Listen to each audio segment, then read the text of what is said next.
on.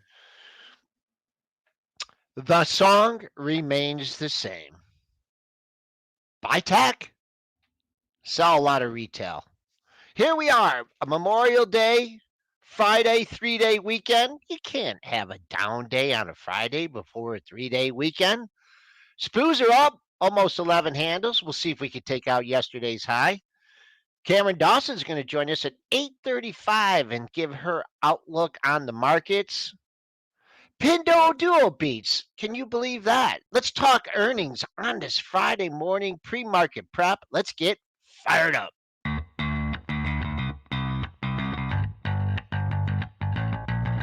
Coming to you live from downtown Detroit, this is Benzinga's Pre-Market Prep with your hosts, Joel Elconin. This is a volatile puppy here, isn't it? And Dennis Dick. I'm bidding a penny. I'd buy that stock for a penny. With everything you need to start your trading day.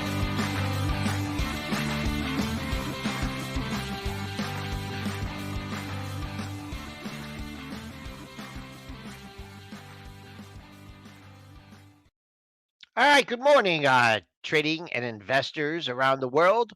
Welcome. We are up 10.5 handles, 41.70 and a quarter. Little dip overnight. I don't know what that was about. Pre-market low, 41.46. Maybe we can forget about that.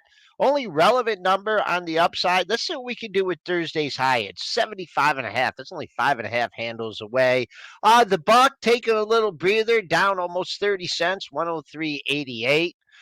You have the bonds, man. This is what's puzzling me. Look at that bond chart. Down, well, we're up today a quarter of a point, 126 and 3/32. Crude just a yo-yo market. Back up today, 74 cents, 72.57.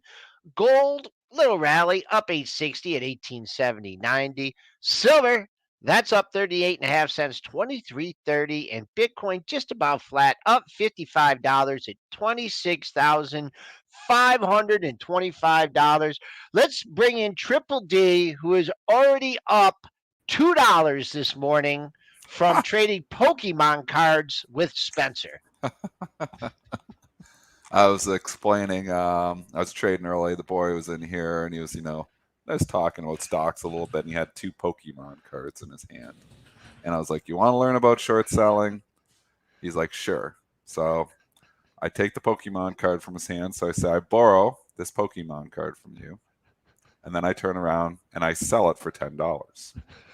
So I'm now short 1 Pokemon card because I owe you this Pokemon card. Then I turn around and rebuy your Pokemon card for $8. I give you your Pokemon card back. You were whole, and I made $2. What did Spencer short do? selling in 4 little steps. And what did he do? He walked out of the room. No explanation, no anything. He just give my Pokemon card back and walks out of the room. Are those messages on the left on your Twitter? Are those people sending you Bitcoin to invest in your latest market scheme? Oh gosh, who knows? All right, let's bring in Money Mitch. Money Mitch is going to steer the ship today in the right direction on this Friday. I guess we got a lot of earnings to talk about, huh? That we do. Let's get into the first one, of course. Man, I got to say, sometimes you get one and you sell it too early. Definitely kicking myself today. Let's talk about story of my life, Mitch. Heck, I know, Dennis. We have something in common, buddy. Q1 EPS, 31 cents beats the 29-cent estimate. Sales at 1.32 billion beat the 1.30 billion estimate. Marvell sees Q2 adjusted EPS at 27 cents to 37 cents versus a 31-cent estimate. Net revenues at 1.33 billion, plus or minus 5% versus a 1.31 billion estimate. Marvell Technologies forecasting here AI revenue in fiscal 24 to at least double from the prior year and continue to grow rapidly in the coming years.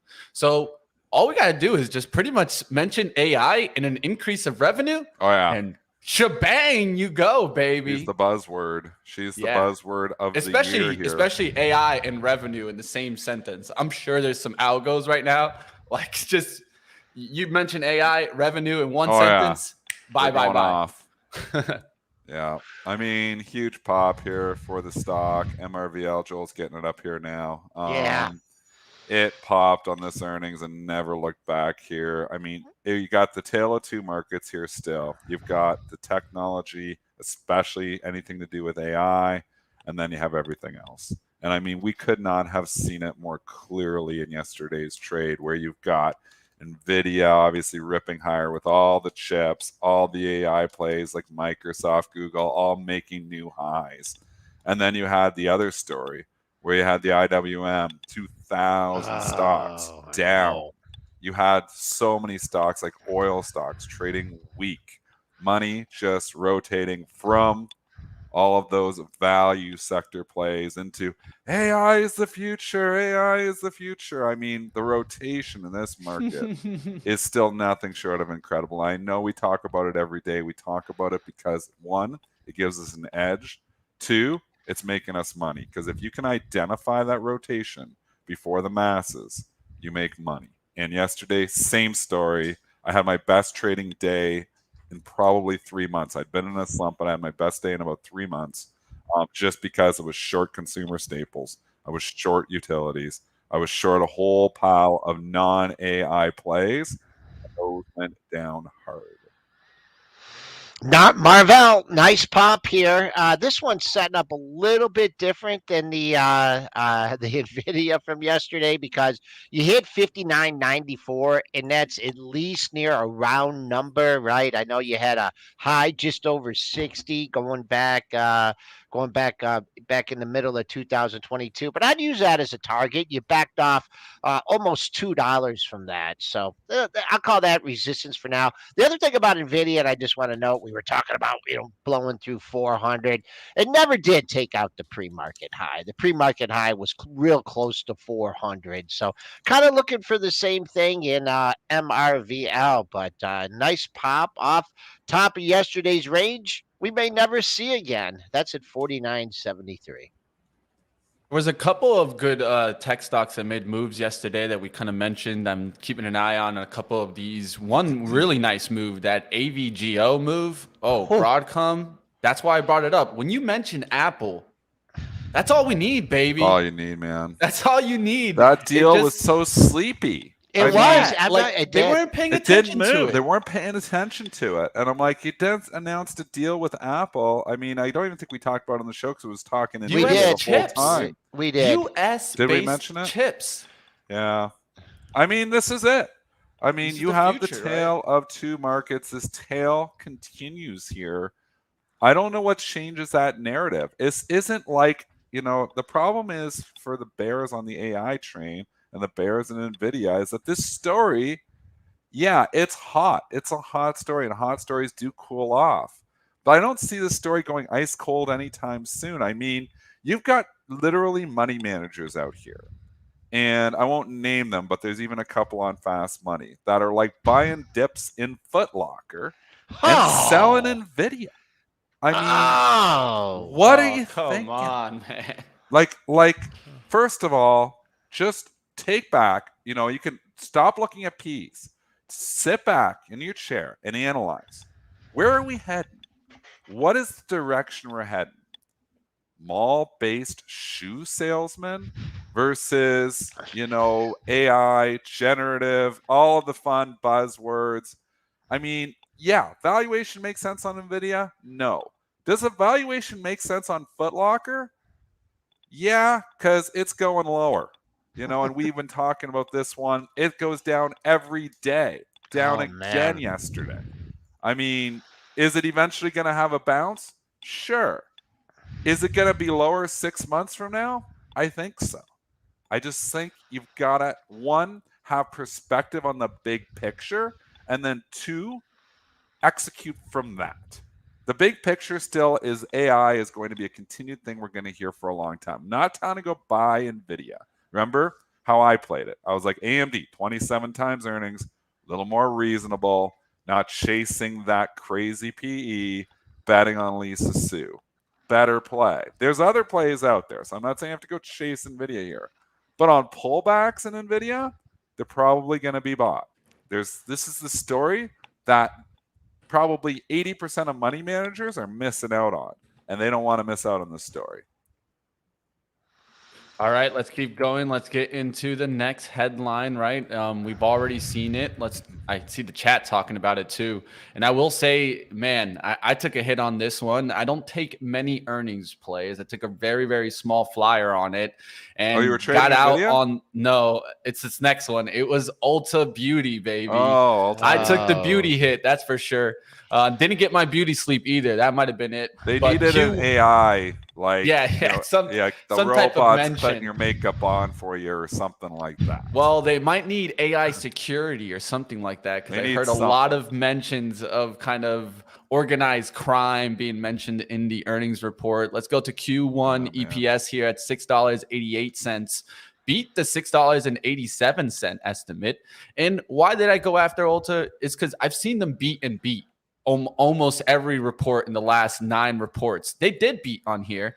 Sales at $2.63 billion, beat the $2.62 billion estimate. But where did things go wrong a little bit? Well, I mean, they did raise fiscal year 23 revenue outlook on the high end, but the low end is still underneath kind of the estimate. And I think that that's a little bit giving a mixed signal here. High end 11.5 billion, low end 10.95 billion. The estimate is 11.12 billion estimate. That's not what we want to be seeing here. I think this is just kind of a matter of retail turning around, right? And a really strong company has good management, but here's the story. It seems like retail is really starting to show kind of signs of recession. If we have a slowdown, you know what's going to take the hit? Probably not NVIDIA as much as you think. It's going to be retail. That's what's going to take it on the chin. If we go into a recession in the second half, everybody thinks, oh, NVIDIA is going to get cut, and it's going to be probably not. It's probably going to be retail. So all of those cheap Ps you keep seeing on the Macy's and obviously the Kohl's, which I got hit on, and Ulta is not even a cheap P. I mean, where is the thing on this? This has always been the growth one. But I don't want to be long any retail stocks. I sold my Kohl's. If I go look at my long-term portfolio, I'm not sure if I have any retail stocks left. I think I'm out of them all. I'd have to recheck. I got a bunch of stocks in there still. I'm pretty sure I'm out of every single one of them. Kohl's was the last one. A bag held that. Got out on the nice lift. And I mean, let's look at how much the immediate gratification from selling pops on retail. Kohl's pops 15%. $22 and change off that report. The report was fine. It was a beat, but it was on cost-cutting measures. The look ahead wasn't great, and it was predictable that they would fade that. So I got out at 22. Thank you very much. Thing is $19.67 here now. I think it's going a lot lower too. Like I said, I was in that Nordstrom's on the weekend. I'm going to keep telling that story because people get attracted to low Ps.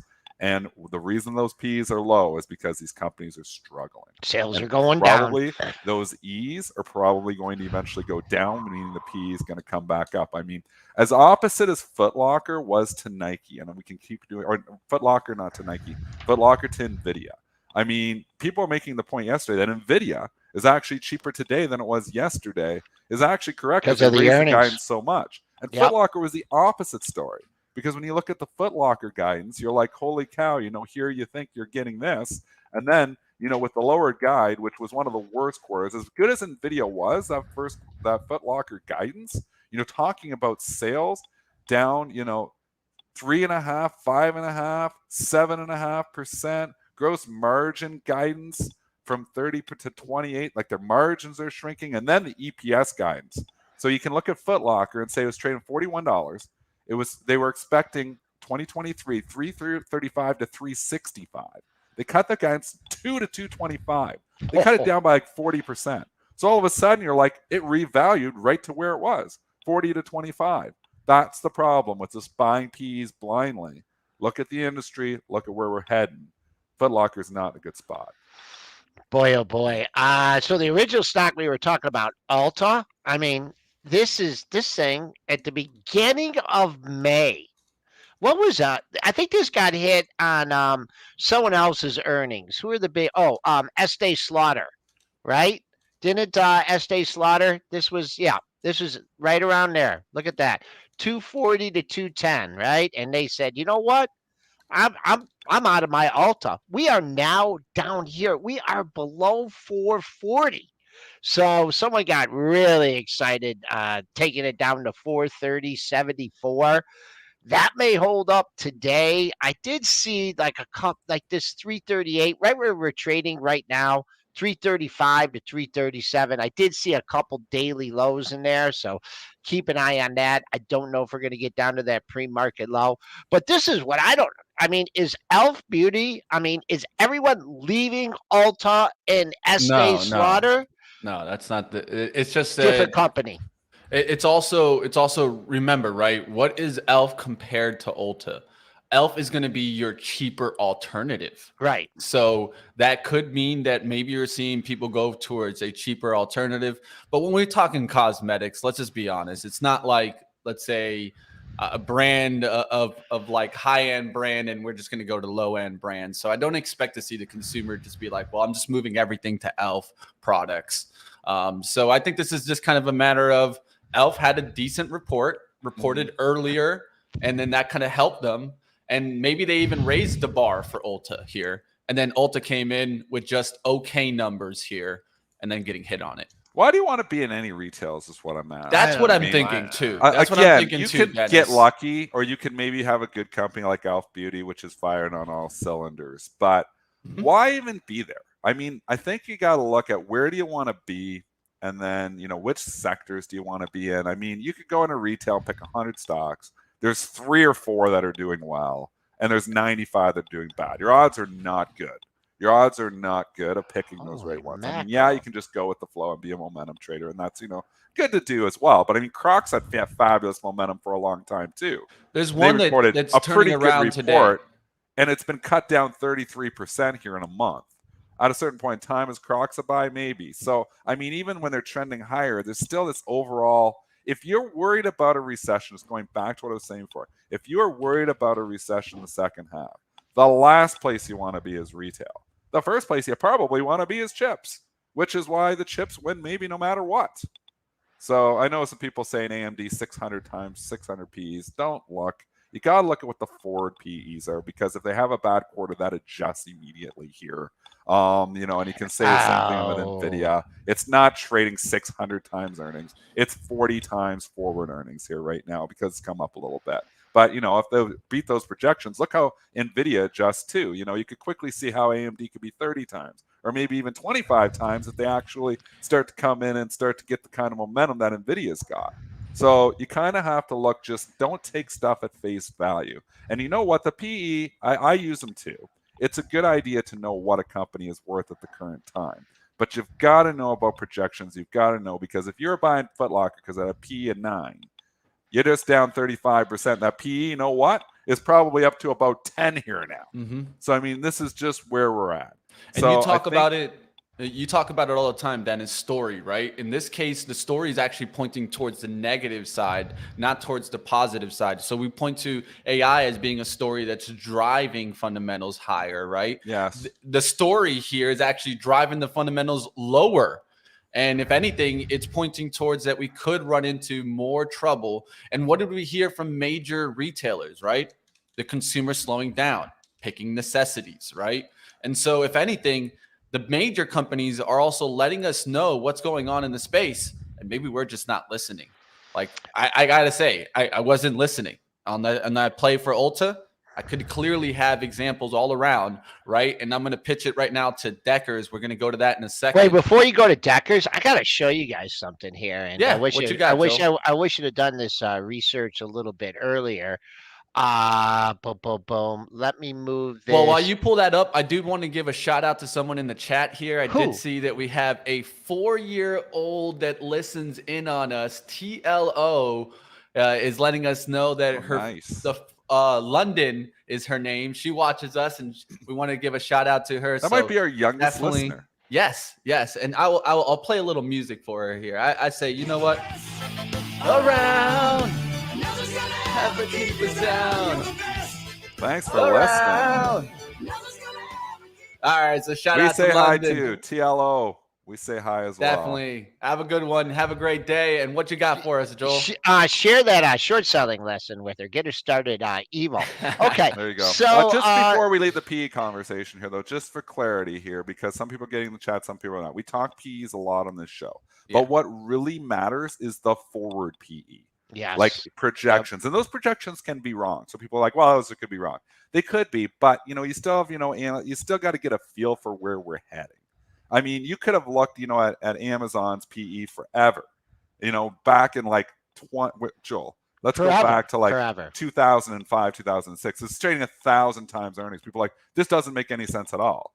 Well, that E went up so much that the PE actually came down. And the PE is still, and you can look at, and Amazon might be the best story. It'll look like if you bring it up on your Benzinga Pro, and maybe we could do it right now. It's just an important exercise for people to understand. We're doing a little bit of education here today. Amazon's P is going to be, ridiculously high, appear to be. When you look, the current P is 273. You're like, why would I ever pay 273 times earnings for anything that doesn't make sense? The forward P is 65. And that's something else you have to consider for Amazon is they are so focused always on growth. They could bring the E up more if they stopped, just looking at so much at growth.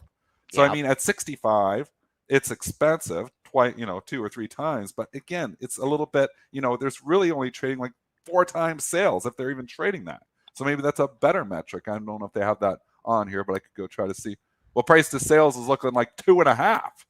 Is that right? I mean, it's not crazy. Revenue 120. So you're just looking, at stuff here, 127 billion. I'm just quickly trying to grab numbers here. Yeah, get the numbers here. The point, though, being is that you can't just take the numbers at face value. One, you've got to see what is the company, how is it going, and then 2, you got to analyze from there. Because if you're just looking at PEs, right now you're buying all these retail stocks at 7, 8, 6, 9 times earnings, and these E's are going to go down, and you're going to get hurt, in my opinion. So I mean, you've got to look at all the metrics. You've got to look at different things. P is always important, but I would say forward P is much more important than the current P. No, that's a great point. I just thought I wanted to bring up. I'm thinking about this Elf Beauty and Alta thing, and I'm like, what's the big difference here? So I went to the Elf site, right, and I'm like, where are these stores, right? And so I put in my area code, and they don't have any stores. They sell it at all these other places. This is within a 25-mile radius of my house. Look at all the places they sell there. It's like a Rite Aid, and it's it's another. Is it all Rite Aid? You got Target too. Yeah, I mean CVS. I mean they're everywhere. So their products, they're not paying any rent. They're not paying. They're not in malls. They're just manufacturing this stuff and shipping it out. Look at that. This is within 25 miles of my house. And look at all these places that you can do it. Now, Alta, they got this huge store by me, that is in a big strip mall. So right there, man, it's brick and mortar versus just let right on. Now, when all the Rite Aids and Targets and CVSs go out of business, it's a different thing. And the other thing too is like you talk about retail. Hey, this Walgreens Boots Alliance. Oh my! I went in there yesterday. It's like a graveyard. They have like every time I go in there, they got a new person working at the cash register. I mean, they can't keep people. I mean, just another side. I don't know what CVS has been doing, but same kind of thing. Holy macro, retail. Not the stocks everywhere. you want to be in right now, man. Yeah. Woo-hoo. There's been a hard rotation away from healthcare, but we won't get too much into that. We can talk about that maybe a little bit later with our TradeZero segment, but I have seen an ugly turnaround there. Let's go to Deckers because I think it's very comparable to Ulta's story, especially just a stock that has been just killing it. Finally running into a wall, it seems like here. Of course, Deckers first started with the Foot Locker report. Deckers Q4 EPS here at $3.46, beat the $2.66 estimate. Sales at $791.6 million, beat the $718.19 million estimate, but still taking a hit here. This just shows me more and more how some of these loved retail stocks finally giving up their run. Again, it's just a tough sector to be in here. And Deckers has been a great story for a long time. Really, from the COVID, really.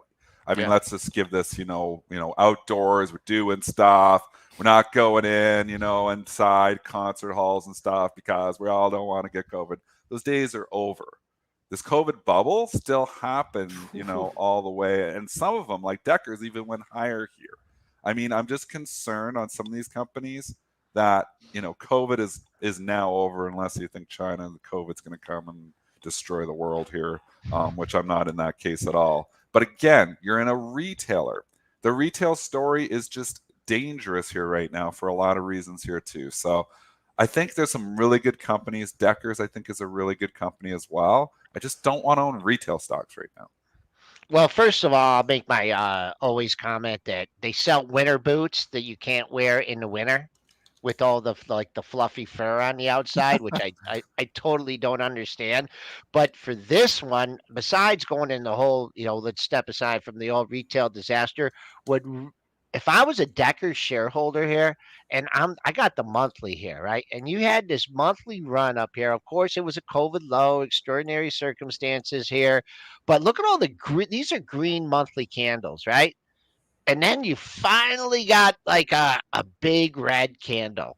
And it gave you a chance. It gave you a chance to get back at 550 or 450. But look what it did after. I mean, that is just, and that red candle is now going to be even deeper now. So long term, and I mean, I think we got a date event, shorter term with 395, 400 and pops in this thing. I mean, I think this is eventually going to look like so too. the Alta chart. You're thinking, so. oh, this is going to fill the gap.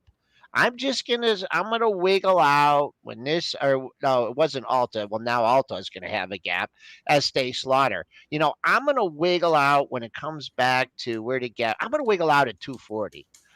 No, you're not. And now you might not even wiggle out at 210. When these stocks have these big gap downs like that, and the high of the day right there, boy, 210.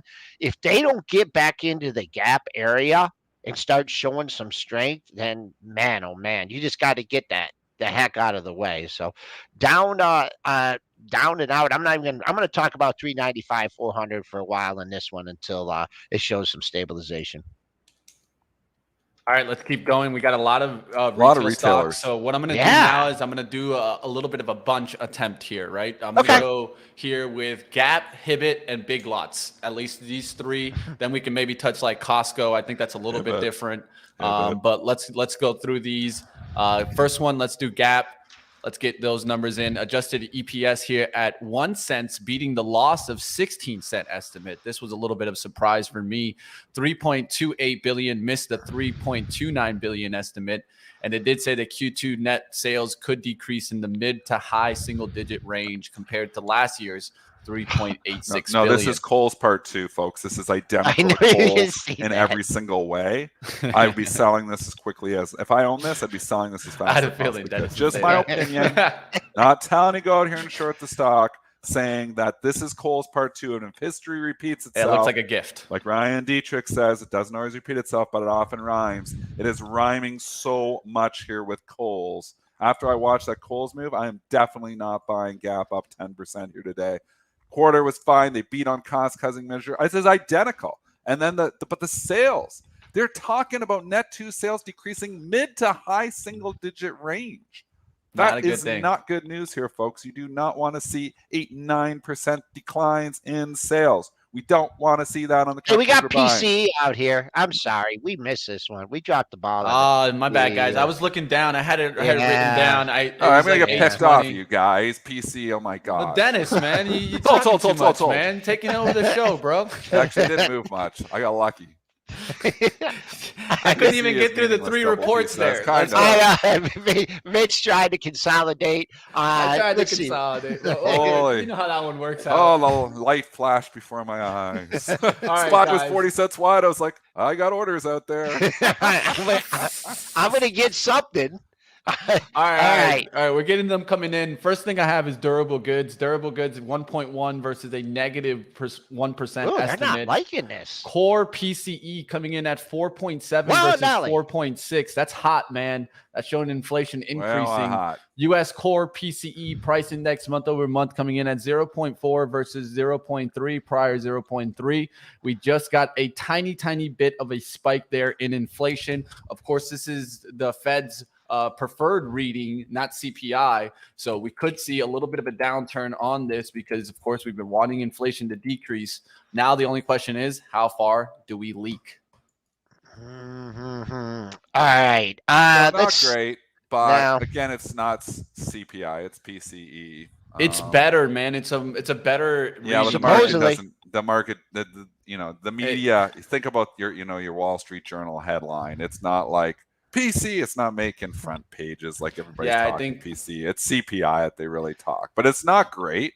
I mean, I don't feel it. I mean, I still feel like there is a significant inflation bump coming here too, because I know we have people, out there that are saying, "Oh, prices are coming down." Chat, what do you feel on it? Because when I go out in the real world, like I said, lumber has come down a lot, but I, price out other stuff and just going and just feeling it out, like the Whoppers from the other day when I tweeted that out. They were 2 for $8 in January. They were 2 for $9 last month. Now they're 2 for $10. I go in that grocery store, and what was $200 feels like it's $300 here now. I don't feel like it's getting that much better. I feel like prices are still going up. So that, and if that's the case, I mean, that's not good news here for the market. No, and this wow, we're going on so many different tangents here. Well, not really. We're talking inflation. No. But I mean, because what I wanted to talk about, and I tweeted this out last night, about something that really concerns me here, and I'm showing the bond market here, and this is telling me, and I've talked to different people about it, and we'll talk about it with Cameron Dawson here in a minute. They're like, "Oh, this is just because of the debt ceiling." Right. And this is, whatever liquidity matters and stuff. But that chart right there, that daily, I mean, if so goes the stock market, so goes the bond market, so goes the stock market, I am extremely cautious. Well, the dollar too. Yeah.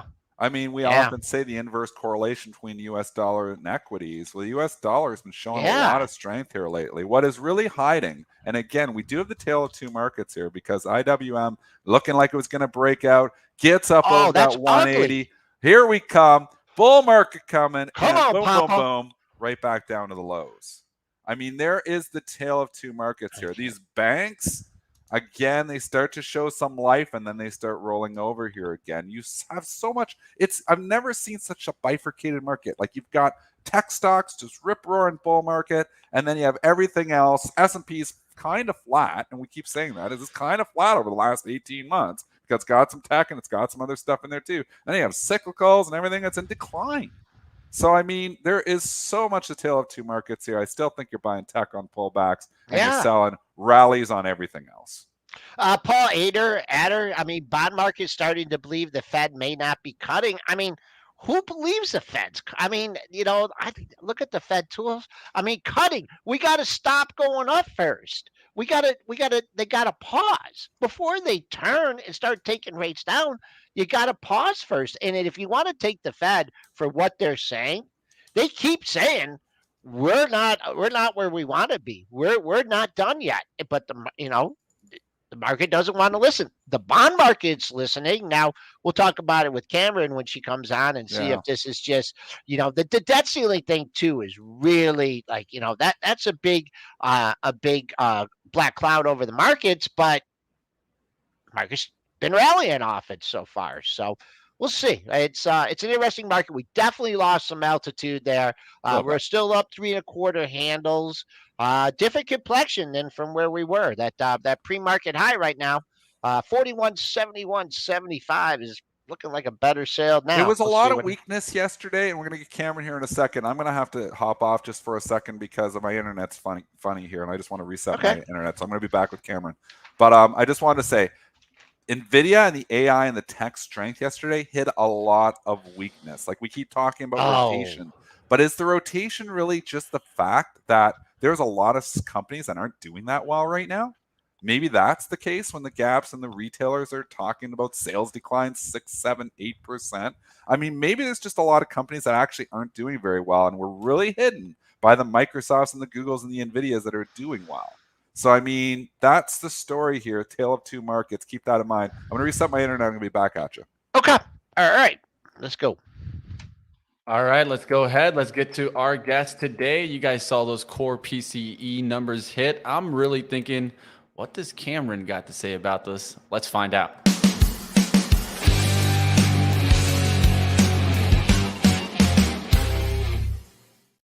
Right, we got Cameron Dawson on the line with us to talk some fundamentals and technicals. Chief Investment Officer at NewEdge Wealth, CFA chart holder.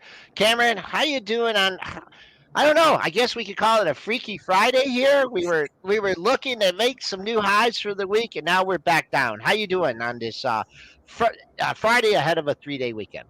Great. Well, I love the new intro music. I kind of want that always for everything I do with, it was Little rock star. I mean, the music for the rock star, right?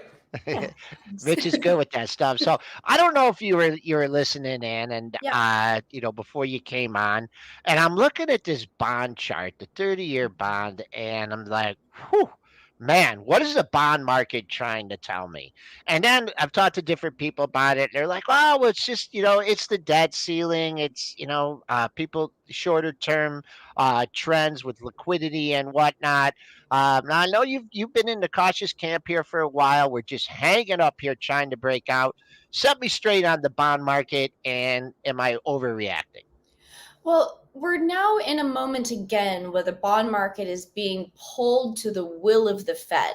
And what I mean by that is that the bond market has multiple times since the beginning of this Fed's tightening cycle tried to price in the pivot. We saw it back. The first time was back in June when you had the whole pivot talk of you would have rate cuts as soon as the beginning of 2023. That had to get priced out, and then the market became weak. We had a similar scenario back at the beginning of this year. And here we are yet again where the bond market was so resolute in its pricing of interest rate cuts starting as early as July. And now what you're seeing is those cuts are having to be priced out because of stronger economic data. And now as we see this morning with the PCE data, the only thing to describe this is just hot, hot, hot. This is not what the Fed wants to see. And so we've been thinking that June was a live meeting for some time. There was a lot of commentary that May was the last hike and you weren't going to see another hike this cycle and that you'd be starting on cuts soon. The data simply doesn't support that. Labor market remains really tight. I get it that is a very lagging indicator, but housing data is reaccelerating. You can look at components within manufacturing and services, new orders starting to tick up, prices paid starting to tick up. And now we get the confirmation of inflation data accelerating from the prior month and still remaining in that high, elevated, sticky camp that gives the Fed no wiggle room to be able to cut policy. So all that means is upward pressure on yield and continued volatility within the bond market as you price out those cuts. And of course, we just got those PCE numbers. I wonder how this affects that outlook that you just mentioned. Yeah, I'm looking this morning and you can see that the world interest rate pricing is starting to show an uptick in the pricing of the expectation for an interest rate hike in both June and July. You now have a 40% chance of a hike in June and a 40% chance of a hike in July. That's almost certainty. That's high confidence that you're going to get one either in June or July. I think that these numbers actually increase the odds of a June hike. And so it's likely that we'll hear Fed commentary. I think we have one more week before we go into the blackout period. It's likely going to spur some pretty hawkish commentary that could rattle markets. I think the one thing just to note, though, in all of this is that in 21 and 22, there was a really strong relationship between interest rates and the forward expectations of the Fed and markets. In 23, that's diverged some. So usually we've seen a strong inverse correlation between real interest rates and valuations for things like growth stocks, tech stocks, all of that. Real interest rates are back near their highs, yet growth and tech stocks are seeing really big valuation multiple expansion. So the typical relationship between Fed policy and interest rates that we would normally expect has broken down in the last few months. There's a few reasons why that could be, but I think it's important to note just because you've seen such a huge divergence. So you're telling me you don't expect a pivot in 23? No, There you because go. Agree. yeah, I simply don't see it happening because the labor market data is not deteriorating fast enough that it gives the Fed room to be able to ease policy. Even if inflation were to moderate, and based on the numbers this morning, it's not, but if it were, would the Fed actually cut rates into a full employment economy? They did back in 2019, but in 2019, inflation was sub 2%. And so I don't see how you would have the Fed really eager to want to ease policy if demand is still high and the labor market is still tight, because they would be afraid that inflation will come back. So we talk about, the rotation that's been going on, and you see what happened with some of these tech stocks, Nvidia, and then you look at like the IWM, and boom, cuts over 180 the other day, and just right back down. Now, I mean, is it possible? Just like, who needs these companies? Who needs a small cap? Who needs Main Street? We need big tech companies. That's all we need. We need the top 5 components in the index. Who cares if it's a crowded trade? That's where you got to be. What would you say to an investor with that type of mentality? Well, you know what that tells you? That tells you, that narrowness tells you we are late cycle, we are not early cycle. When you're early cycle, everything is rebounding off the lows. You've thrown babies out with the bathwater, and you've seen things get mispriced to the downside. And typically you see a big liquidity tide, stimulus tide that lifts all boats. And so what you see in early cycle is typically very strong breadth. You see riskier parts of the market, like small caps, outperform. And so the fact that we have a narrowing market tells you that investors are seeking out growth in the only places they know where to.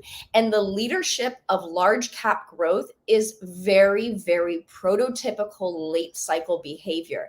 And so what we typically see is that they can dominate for a certain period of time. They can go into a bubble, they can persist, it can last a lot longer than you expect, but you have to be aware that under the surface, if there's deterioration, there is a risk that those big names catch down to the weaker names under in the index versus those weaker names catching up.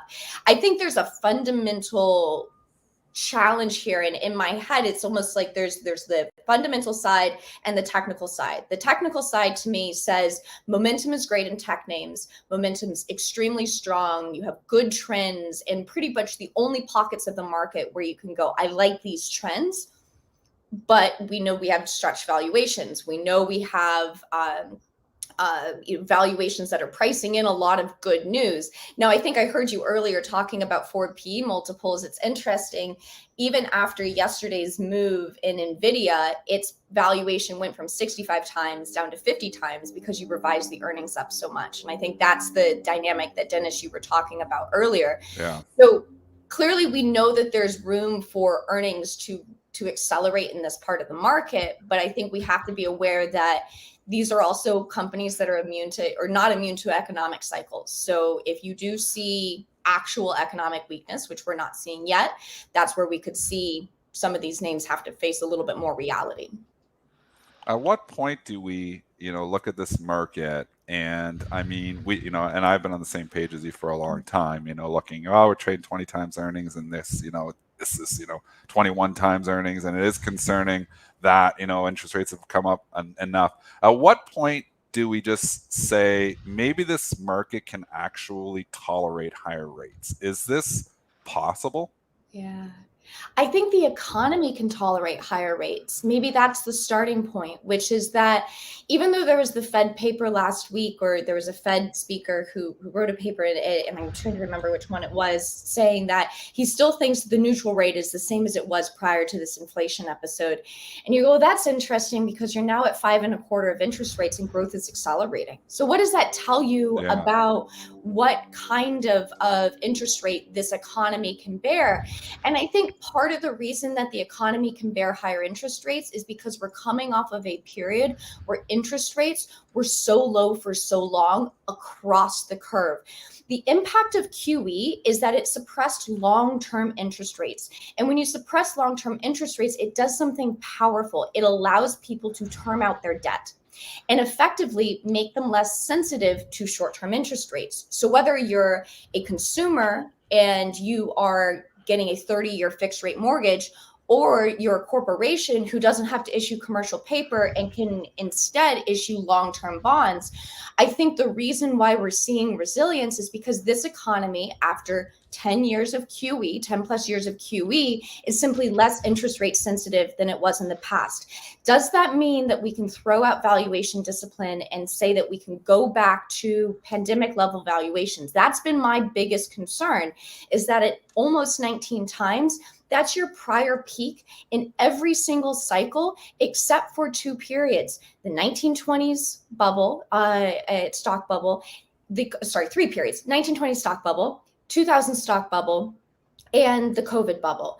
All of those times, of course, were bubbles. And of course, you had the period of COVID being all about liquidity, all about stimulus. And so to get back up to those levels and sustain there, I challenge without the stimulus becoming a tailwind, without liquidity being a major tailwind. And I would argue that liquidity has been a huge tailwind year to date, which is why we're up at this higher end of prior ranges. Yeah, I think that's very interesting. But I would have to question, aren't we in a bubble right now? It's the AI bubble right now, baby.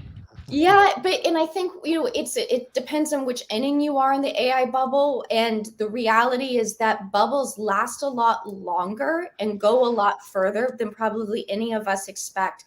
And I think the lesson from prior bubbles, I don't remember what sage investor said this. He said he wished he looked back and said, as soon as I saw it was a bubble, I wish I started to get invested. I think that the discipline here is to say, I can ride momentum, but I need to be careful if I price in the entirety of the future's good news into today's valuation. The example of that, of course, is a name like Zoom, trading at 80 times sales back during the COVID bubble. And so I think that what we have to look at is to say, yes, this can continue from a price momentum standpoint, but at a certain point, you price in all of the good news. All right, so we got the debt ceiling overhang, and we have inflation, right? That we're trying to combat. So far, 10 months in a row, we've had better data. But you recently had a discussion with Kyle Bass and discussing China, and Pindo Duo surprise has good earnings today, but just overall, your discussions with him and what's your take? Is that just something that we keep talking about it, worrying about it, but we could just sweep it under the table for now. Everything's going to be fine. Yeah, give us a little take on China and its potential impact on the U.S. markets.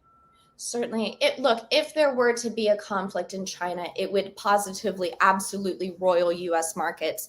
I'm not sure about the timing or the certainty that something does happen. Certainly tensions are flaring, but markets aren't usually ones to pre-price in geopolitical risks. They might around the margin a little bit, but it's hard to imagine that you would see the S&P 500, for example, price it in today if it's a possibility at some point in the next 5 to 10 years. What I'd say within China markets is that they're trading extraordinarily weak. And I've said this, and I said this at that discussion with Kyle Bass, is that we're not in the business of catching falling knives in very asymmetric information environments. I have no edge in that market. Not that I have an edge anywhere, but meaning that I have no visibility, no insight, and now I have less and less data. data that I can judge the health of the corporate environment there. And so when the stocks are ugly, yes, you can try to catch a falling knife, and from a technical basis, maybe catch a rebound if things get oversold. But I think it does speak to this need to be extremely wary, and knowing that these markets are also very, very sensitive to boom and bust cycles, much more pronounced than what we see within the US. And so all of that leads to is saying that from a stock market standpoint, it does not get me excited. From an economic standpoint, I've been very, very disappointed in the data coming out of that. And you can see it in copper and oil. And I just think that the economic data continues to disappoint to the downside, and that could raise interesting questions for the prospect for global growth into late 23 and 24. I'd love to get to wrap up here an end of the year outlook from you, Cameron. Of course, we've been seeing the markets kind of just go sideways. That's what Dennis and Joel have been clearly telling us, and you can see it on the charts. Of course, we've had kind of a nice recent run towards the 420s. So a lot of people were calling new bull market. How do you see it, Cameron?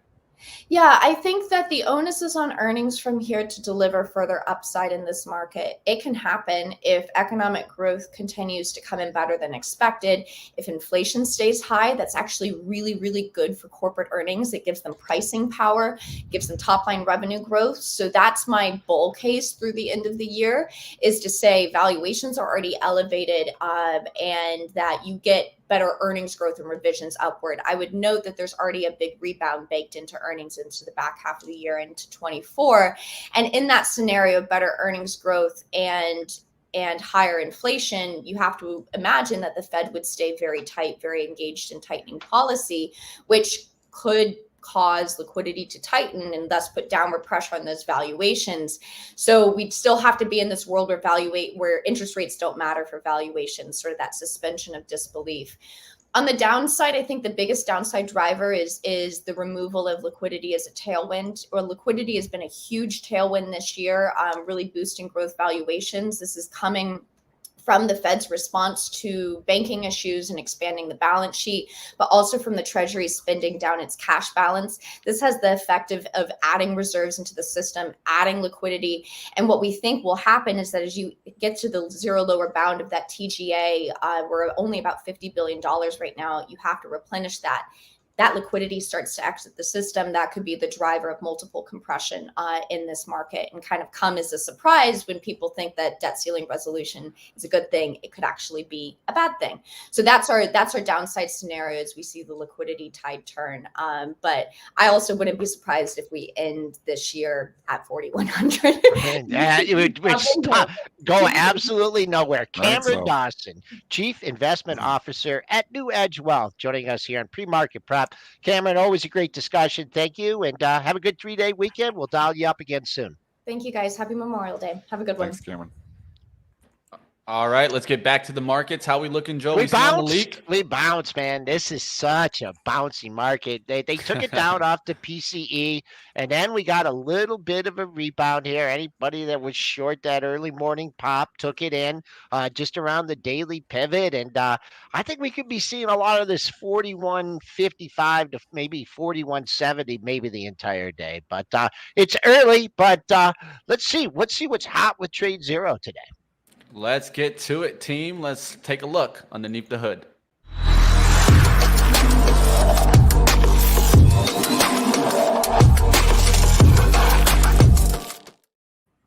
Right at the top, what do you see? You see Workday, of course. Nice little move there.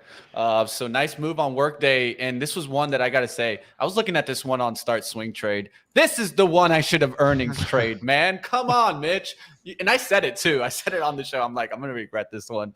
But it's how it goes, team. Let's take a look. Q1 EPS $1.31 beat the $1.12 estimate. Sales of $1.68 billion beat the $1.67 billion estimate. They do see fiscal year 24 subscription revenue at $6.55 billion to $6.575 billion. And then see also Q2 subscriptions to a high end of $1.613 billion.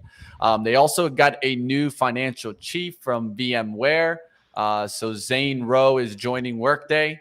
Not a bad move here. And this is one that I could see AI coming into play. I didn't hear too much of the earnings call, so I want to look into that. But definitely HR, software things. Those are where I think they can use AI the most. It ties in for sure. And I think it's just still the tale of two markets. We're seeing this so many days where we come in and it's all tech stocks leading the way. And when we look at this, other side, we're going to see some retailers, going the other way here too. I mean, I just cannot, I keep saying the same things, but it's just such a tale of two markets here. And it just keeps telling us the same thing every single day.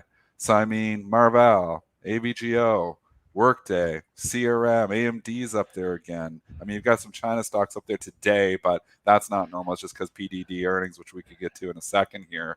But it's just the same story, and it continues. All right, I was going to go on mute and give the levels, but then you guys wouldn't get it as a joke, because of the commercials. Dennis, have you seen that? You was like, Workday. Yeah. Man, oh man. I mean, you got a pop here in the pre-market, and it was actually an after-hours print at 218.90. Man, the way these tech stocks have been trading, I'll say I would use that as like a soft target today, because you're breaking out on the monthlies here. And if what we've seen in some of these tech stocks lately is like they get going one direction, they just kind of keep on going. So you're breaking out on the monthlies. I don't see anything on the next monthly high is 245.83. I don't think we're going to tack on another $35, $40, but I don't think I'd be picking on this one on the short side, especially if it took out that pre-market high. Just to talk about it, it's not on this list here, but I did want to kind of mention it today, and I didn't get a chance. So let's talk about it right now. JPM mentioning here that they're developing Chat GPT-like software services to lean on, of course, AI. JP Morgan Chase. Oh, gosh. So they're leaning on some artificial intelligence to kind of bring in select investments for customers. We've already heard, right, kind of robo investors out there. I would just think, yeah, why not just add AI to that, right? And then boom, there you got a product. So I think you're going to be seeing this move into a lot of fintech. So just get ready. We saw how they took off on kind of different banks, right? I could even see maybe, who knows? I'm not saying this right now. This is pure speculation, but why not SoFi mention AI talk, right? Or something like that. That would have been a big difference. If I'm going to SoFi keep an eye out. Yeah. Like, I mean, JP Morgan, nobody sees JP Morgan as an AI play. And it popped last night on this headline. If you look at the after hours action, it popped a buck on this headline. And that was a sell opportunity. Come on. I mean, JP Morgan Bank. Oh, yeah. Robo They're trying to get it They're moving, man. AI is going to be tied in everything. Don't kid yourself. It'll be in retailers too as we get more advanced here. But it's not the pure AI play here. And I think anybody who was buying JP Morgan last night, AI, JP Morgan, Bell goes buy is like Jamie Dimon, baby. Yeah, no. See, look at Jamie dropping the buzzword. Dropping the buzzword. Jamie all over the buzzwords. Good job, Jamie. It's not going to work though. Yesterday's mentioned by my man Christian Fromhertz, SMCI. Look at that move. That was a good one there too. You know it. Hey, you get some good ones sometimes on pre-market prep. That's just what I'll say there. This one's continued to rip. Super Micro's computers. Really nice move there. Another one that I saw. That's a great name too. Super Micro Computers. Right? I mean, doesn't look too bad at all. Yeah. Double bottom around. It could be better as a Super Micro Computers AI. Is that double bottom real? Do I have 192.50 on both of those? What are you looking on the left charts? That's just all right. I don't know. What are you looking at? It was like the daily there. Which stock? We lost track now. SMCI, Super Micro Computers. I don't 192.50. No, I don't. No, the last 195.50. There you go. Yeah. 195.50. Yeah, it's just been gapping and going, man. I'd say, well, 160, but man, that's no targets on. Where were we at? 209.90. We'll go with the next Kenny Glick target, 220, and then 225 is a little more important, right? 220, 225, 230. All right, AZO bouncing back a little bit today. Of course, that got a little bit of a hit. Quick bounce back, and we'll see what happens to a company like this. I can never trade this company. I just can't do at $2,400.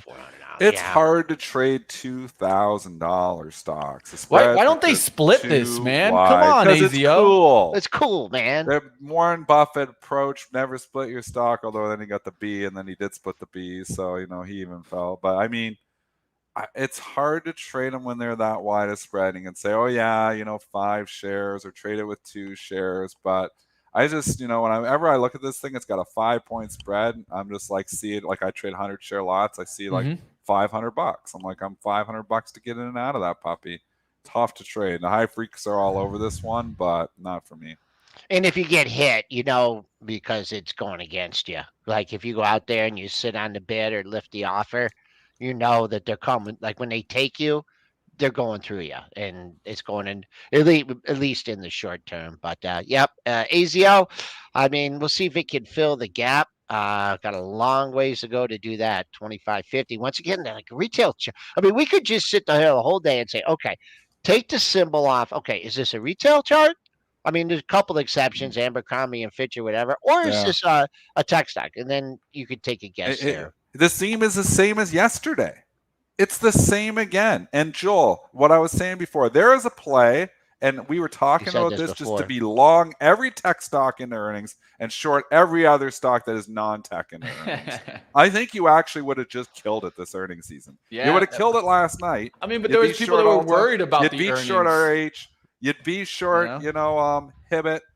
You'd be short. I'm sure there's a couple bad ones on there too, like gaps going up on you. But overall, you'd be long Marvell. You'd be long Workday. You'd be long ADSK. I mean, all these, you can see what's happening here. You'd be short Deckers. Like just use last night. The gap retailer is up. It's the exception of the rule. But RH, not tech. Ooh, that's RH. down. Alta, not tech. That's down. Deckers, not tech. That's down. Costco, not tech. That's down. WDAY, tech, up. MRVL, up. Autodesk, big ones, up. AI, baby. It's unbelievable. That would have been like 90% last night on that strategy. Man, I need to listen to myself more. All right, it is. I'm gonna get out of here. The haters will really hate right on me back. for that They one. bought the dip, man. They bought the dip right back near the highs of the pre-market session. Be focusing on back again that high from yesterday, Thursday's high, 75.50, and see if we can work our way back up to 4,200. But everyone, have a good and safe Memorial Day weekend out there, and be back with you guys Tuesday morning. All right, guys. Like always, you guys can check out TradeZero's flagship software if you guys are looking for short opportunities right now. It might be looking more into retail than tech, as we've been mentioning, but I'll definitely throw up the link here for you guys to check it out. Costco, man. One thing that told me this, Dennis, was BJ.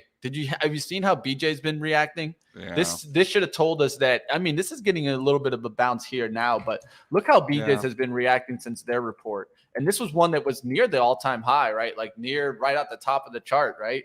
And then look how this has been reacting the last couple of weeks. Since May, it's just been falling off the tape.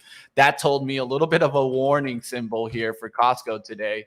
And it did pull back a little bit, so we'll see if this one is able to get a little bit of a bounce. But I don't know, man. It just seems like they missed on sales already.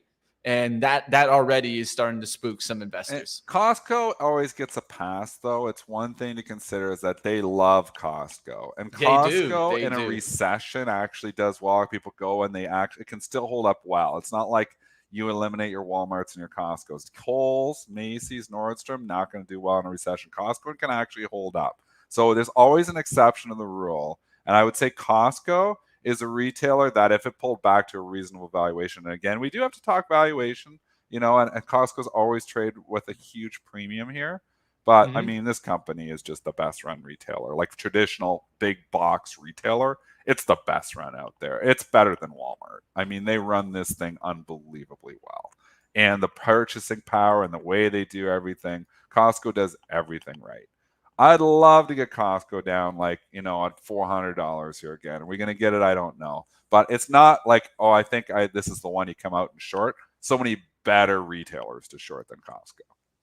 Yeah, I would be looking for the 470. That's been a mark that it's held for plenty of times. I mean, slightly below. Maybe you're seeing around 466, somewhere in that area, around 465 to 470 has acted as support for the last 1, 2, 3 months. Last time it's been down there. So we'll see if it's able to hold that, come back up through 500. It definitely fought some resistance there at 500, was able to get to 510. But I'm going to keep an eye on it, team. You can see a lot of retail showing up on here.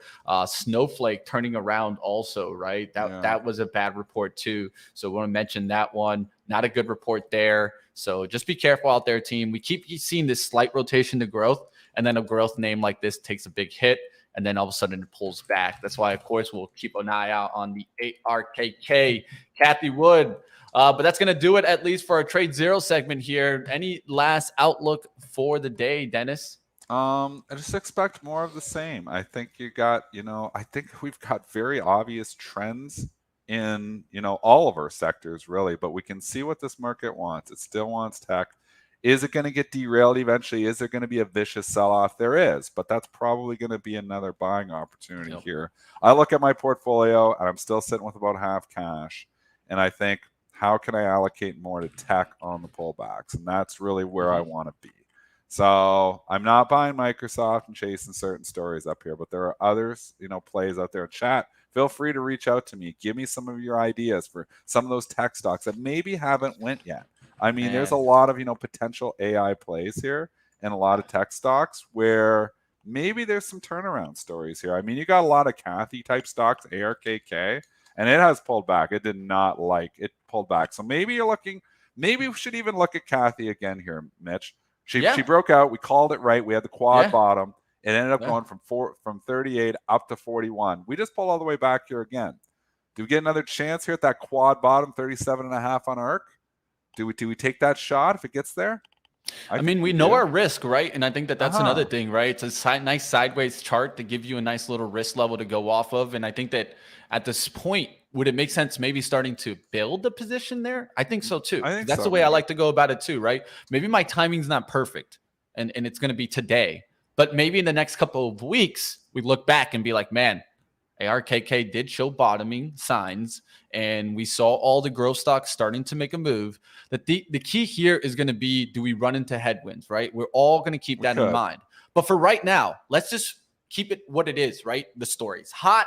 AI is hot. Yeah. We can continue looking for that play as long as no major narrative takes over the current environment. That's the way I'm looking at it. That's the way I'll be approaching the market. For right now, it seems like upside seems like the better way to play right now, because we've been seeing how these tech companies even get one day of pullback and then the next day, boom, right back up to the upside. So we got to be careful out there with any kind of big news. But as long as the deficit talk doesn't go to like extremes. And that's a wild card. Right? So keep those things in mind, right? That's the only thing that I could see is turning around. We did get negative inflation news this morning, and look how the SPY is already reacting, right? I mean, you already bounced back to right where you got that buy number. the dip mentality is just still out. You can't break it. It's just certain stocks, though. Like, I mean, like, look at PayPal. You could give me the example. Here's a tech stock, but here's a stock that maybe its core business is you're under attack here because there's a lot of competition coming for them. I mean, you just think, PayPal getting a little bit of life, put it in its own little quad bottom, showing some life, and then boom, boom, boom, 3 days, making a new low again.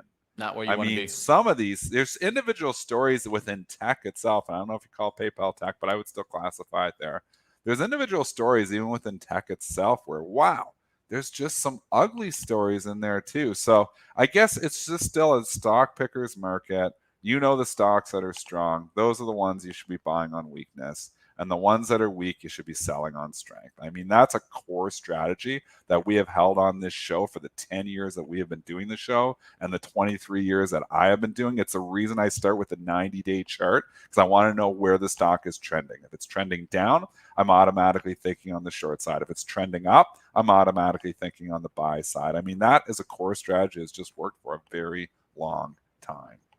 All right, we'll see what happens today. Like always, keep up with everything my man Triple D Trader does. And Dennis, who you got in, of course, the Stanley Cup Finals? What do we got? We got the Panthers, Oh, baby. we're going with the Cats now. I mean, We're I going with can't the Cats. stand That's what Vegas. I want to hear, baby. I cannot stand Let's Vegas. go. Let's get it to Vegas, Yeah. man.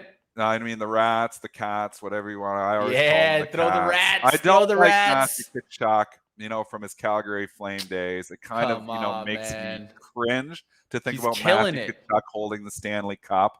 But at the same time, Bobrovsky is standing on his head. That guy seems like a brick wall and unstoppable. He has something to prove. People, former Vezina winner, people thought he was washed up. Oh, wait a minute. No, I stopped everything in the playoffs. He came back and completely turned that team around. Yeah. They were starting with Lyon. He's turned it around. I mean, give a shout out to Dougie Sifu too. Obviously high frequency virtue.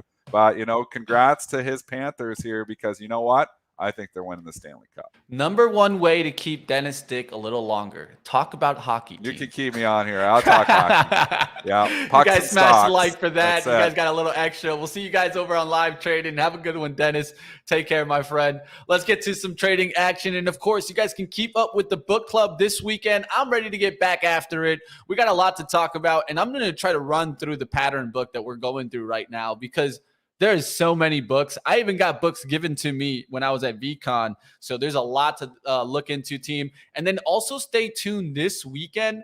I'm going to be putting in some more extra work. Last weekend I worked. I'm going to work this weekend too. So what does that mean for you guys out there, the viewers? Well, stay tuned to our socials because I'm going to be putting out some really great high quality content from VCon 2023. And why am I putting this out? Because there was a lot of talk of AI, the future technologies. We had really high image brands, right? Like we're talking some of the top, Mattel. There was some really great given information by Damon John, right? A former shark, right? He's still a shark, right? We got Matt Higgins talking about plan to definitely burn the boats, right? There's so much in AI that we need to take a look into. I got a lot of insight that I'm going to be putting out. And of course, you guys can keep up with all that if you got our Twitter and our YouTube. Definitely hit the subscribe button down below. Get the follow on Twitter if you're not already following us. And definitely follow me at MoneyMitchBZ as I'll be putting out some exclusive content that I worked on. You guys smash the like. I will see you guys over on live trading. That's coming up next. Let's see what happens. Vaynerchuk Con? Of course, VCon, baby. You guys don't know what VCon is? Oh, David, you're about to get banned, bro. David, do you want to get banned? Come on, bro. There's no need for that, man. To tell you the truth, if what you said is true, would I be there? No, man. I can tell you that 100%. Did I get benefits from going to VCon? 1,000%. Just think about what I've been talking about in AI. It's all about insight. It's all about perspective. Open your mind. You just might get something, team. Hit the like button. I'll see you guys over on live trading.